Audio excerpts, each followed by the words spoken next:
In the spring of 1943, a massive, rusted Allied transport ship cut through the dense Atlantic fog, slowly steering its way into New York Harbor. On deck, huddled together in stained, threadbare tropical uniforms, stood hundreds of soldiers from Erwin Rommel's famed Afrika Korps. They were prisoners of war. For months, their superiors in Berlin had hammered a singular, terrifying warning into their minds.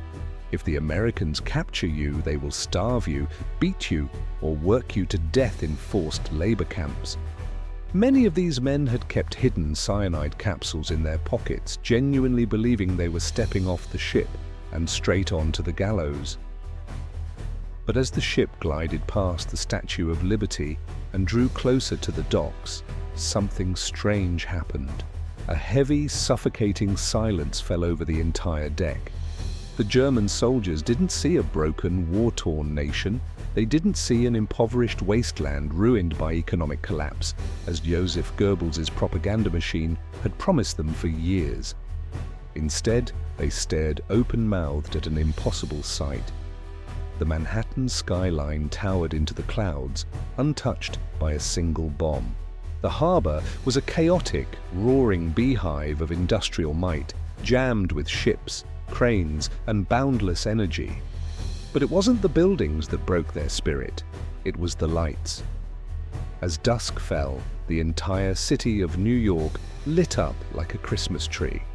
There was no blackout, there were no air raid sirens. Neon signs flashed brightly, street lamps illuminated bustling avenues, and thousands of civilian cars moved freely through the streets. In that exact moment of absolute silence, the psychological foundation of the Third Reich shattered for these men. They realized with crushing certainty that they had been lied to. Germany had already lost the war. This was just the first hour of a massive, highly classified psychological experiment conducted by the United States military during World War II. Over the course of the war, more than 370,000 German prisoners would be shipped across the Atlantic to live in nearly 700 camps scattered across rural America. What awaited them on the other side of that silent harbor arrival would completely redefine their understanding of humanity, war, and the enemy they had been taught to hate.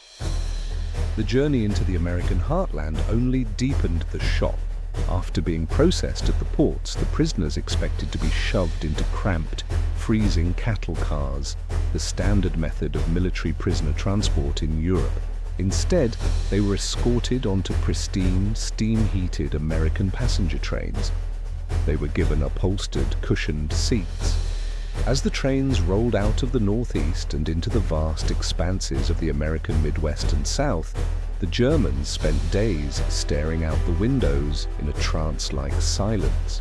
They watched thousands of miles of endless cornfields, bustling towns, and massive factories, all operating at peak capacity, entirely insulated from the destruction ravaging Europe. When dinner time arrived on the train, the final psychological blow was delivered. Black American porters, dressed in immaculate white coats, served the German prisoners hot, fresh meals with real meat, white bread, and fresh butter. To soldiers who had been surviving on sawdust-filled bread and rotting horse meat on the European lines, this was pure luxury.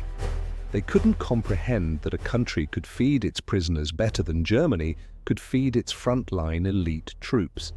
By the time the trains reached their final destinations, isolated camps in states like Texas, Oklahoma, and Kansas, the prisoners were thoroughly disoriented. They stepped off the trains and into camps built to the exact specifications of the Geneva Convention. But the US military went far beyond the minimum requirements. The Americans realized that a well-fed, comfortable prisoner is a compliant prisoner who requires fewer guards. This pragmatic strategy turned the camps into what the Germans themselves began to call luxury hotels. The daily routine in an American POW camp felt less like a prison and more like an idealized mid-century boarding school. A typical day began with a massive breakfast featuring eggs, milk, and fresh fruit. items that had completely vanished from civilian tables in Berlin years ago. Prisoners who volunteered to work were paid 80 cents a day in camp coupons, which they could spend at the camp canteen. For a young German soldier, the camp canteen was a place of miracles. They could buy Hershey chocolate bars, tobacco, ice-cold beer, and fresh American ice cream.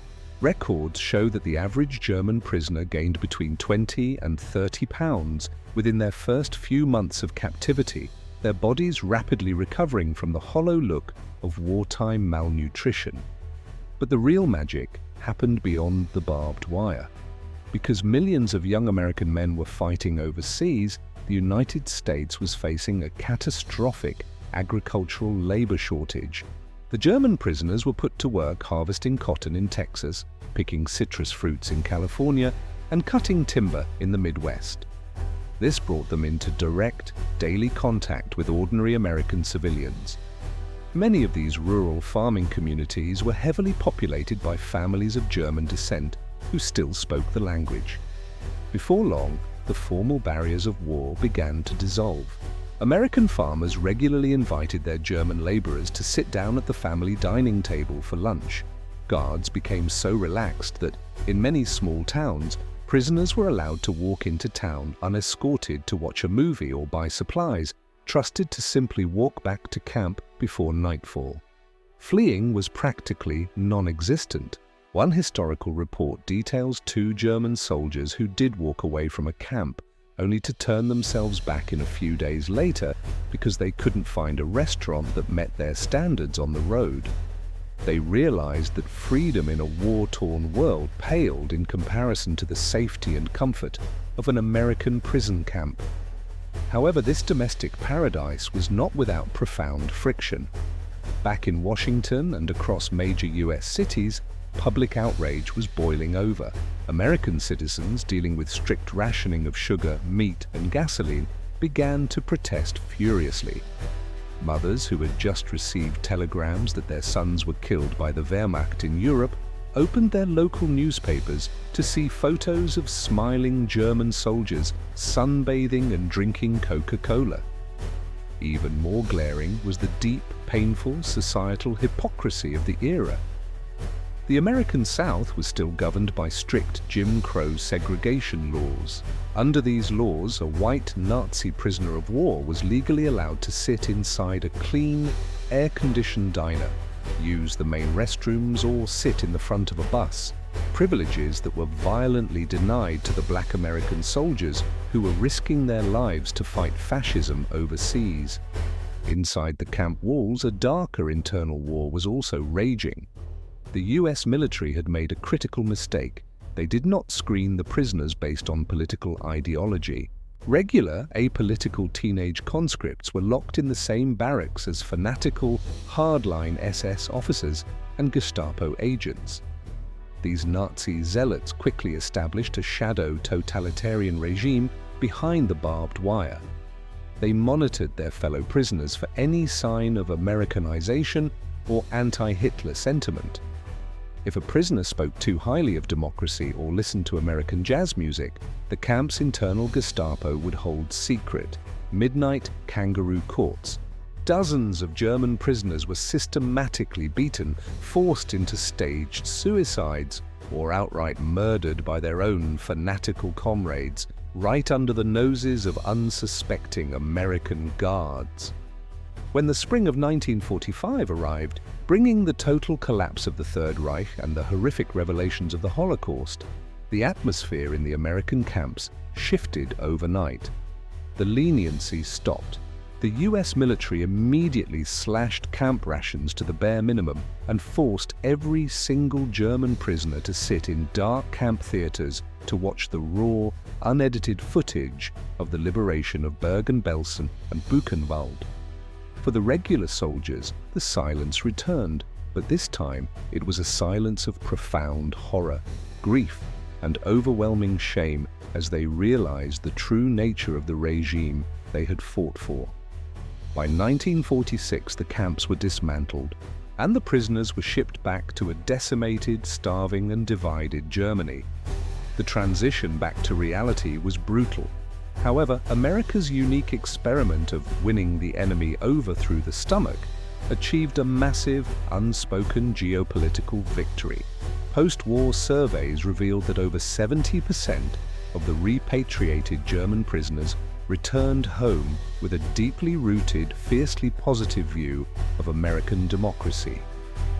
The experience left such an indelible mark that an estimated 5,000 former German POWs spent the grim post-war years saving every cent they had for one specific goal: to legally emigrate back to the United States.